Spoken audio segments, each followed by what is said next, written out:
Hey guys, today we have Radhika ma'am who has been very kind and has accepted our invite for an interview. She is a food stylist, a blogger, and photographer. And so, with any further ado, let's jump into the interview. Radhika ma'am, I don't think I'll do justice if I introduce you.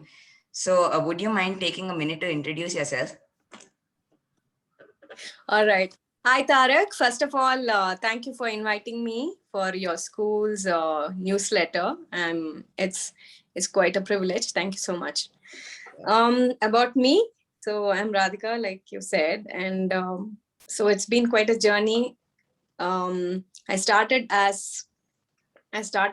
food blog. I started writing the food blog on a whim on an afternoon, like almost more than 10 years back, and then the journey evolved itself, and then I turned into a photographer and then stylist, and after afterwards later, it's been an organic progression, so to speak. And then I found myself that I'm liking this photography better, and then I also started doing food styling, and then so now at the moment I haven't done much of blogging. I have never been a serious, blogger by the definition, so to speak. Not one for revenue per se, but it's been totally driven by passion, even today.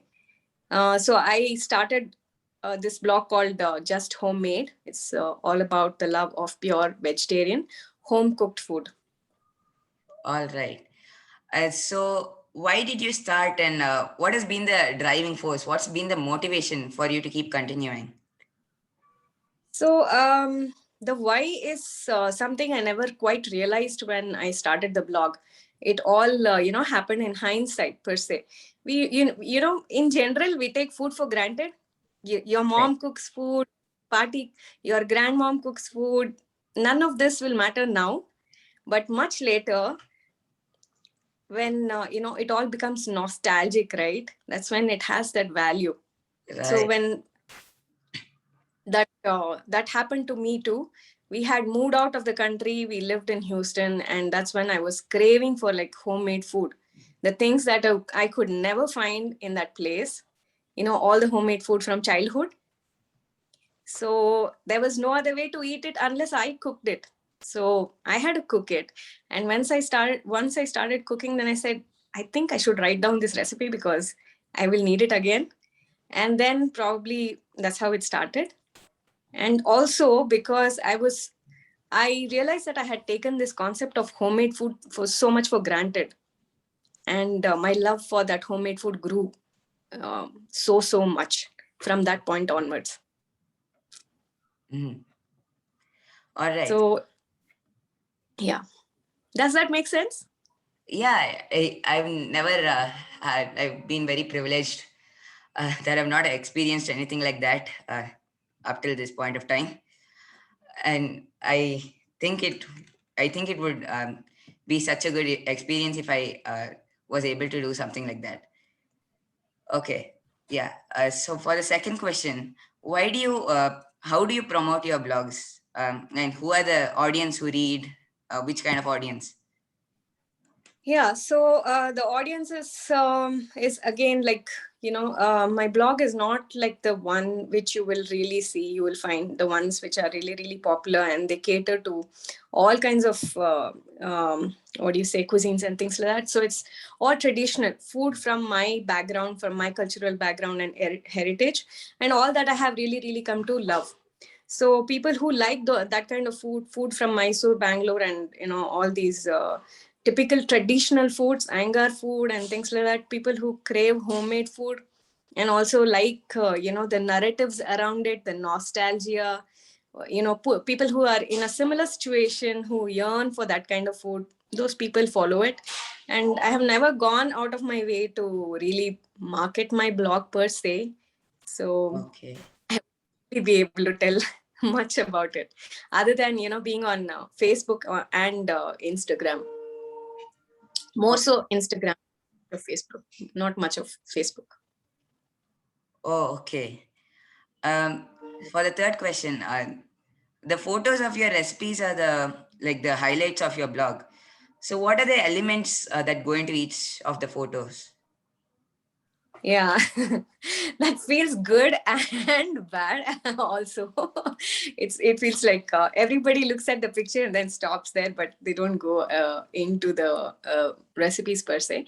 Yeah, but then yeah, I do feel good when people like the photos, and that kind of interested me also.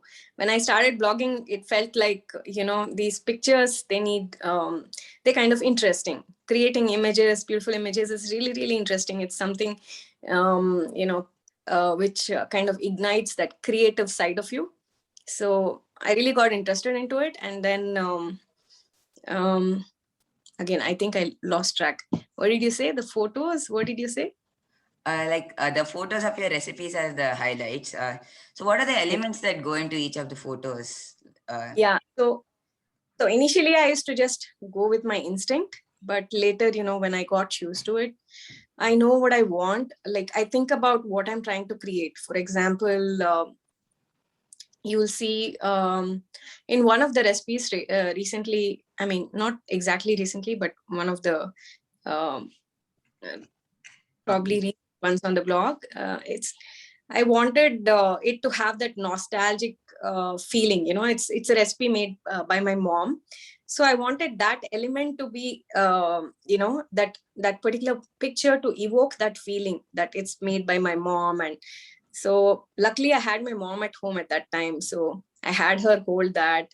And then I wanted that image to remind me always that this is something, that she made. And then that motherly, touch, which even I try to make that dish 200 times, I never come close to it.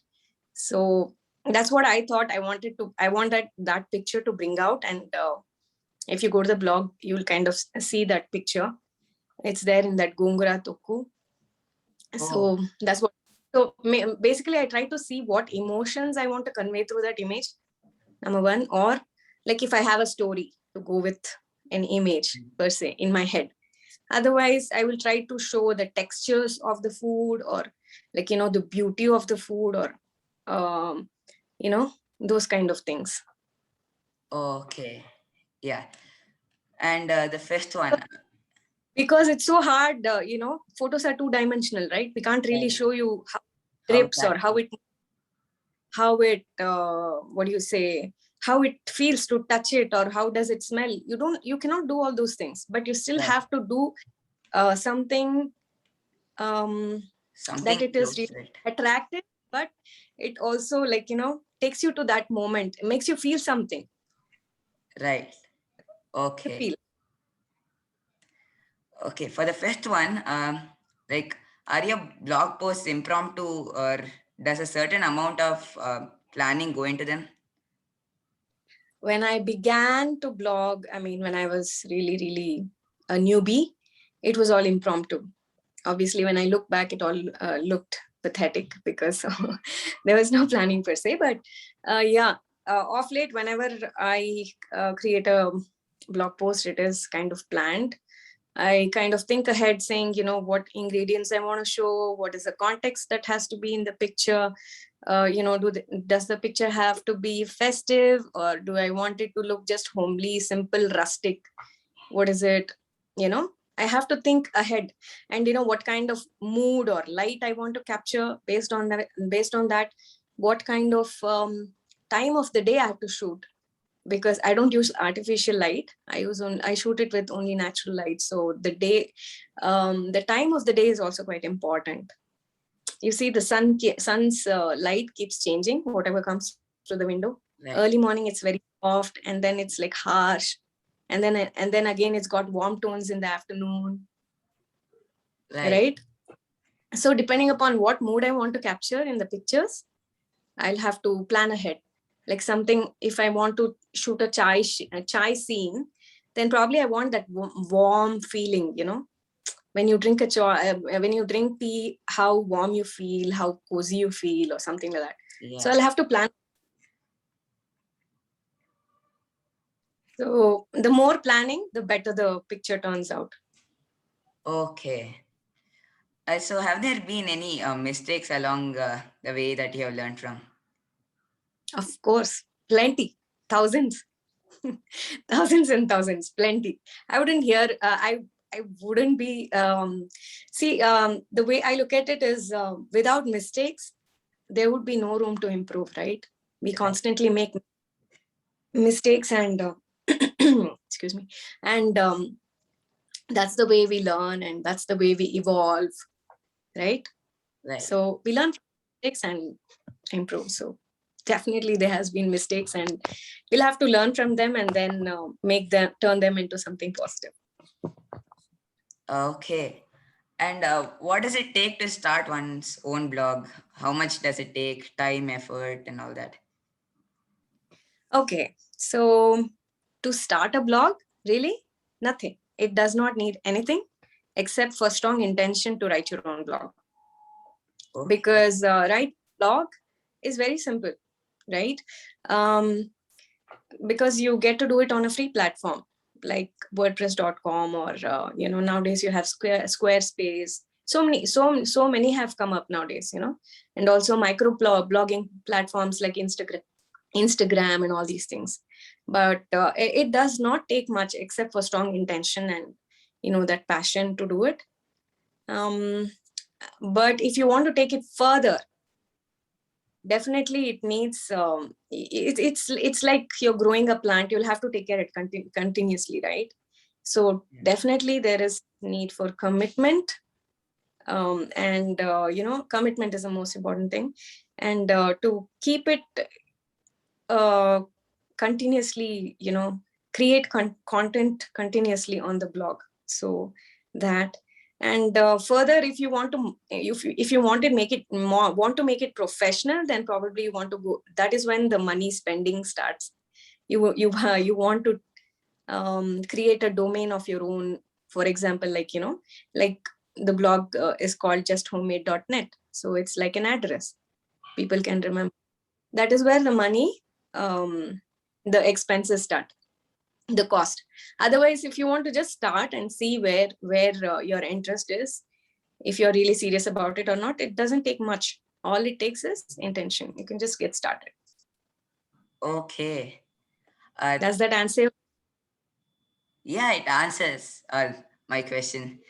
Thanks a lot Okay. for spending your time for this newsletter article. I really appreciate it, and I hope even I would be able to do something even close to what you have done. Um, thank you. Oh, you're welcome, Tarak. I'm sure you're a talented kid. I'm sure you'll be able to do something much better. I'm sure. I mean, you're multi-talented, aren't you? So, and kids your age nowadays, they are ruling the blogging world and YouTube and all kinds of things. So it's my pleasure and privilege to have been on this Zoom call for your school's NPS, right? Right. For your school's newsletter. So thank you for having me here. Thank you. Thank you.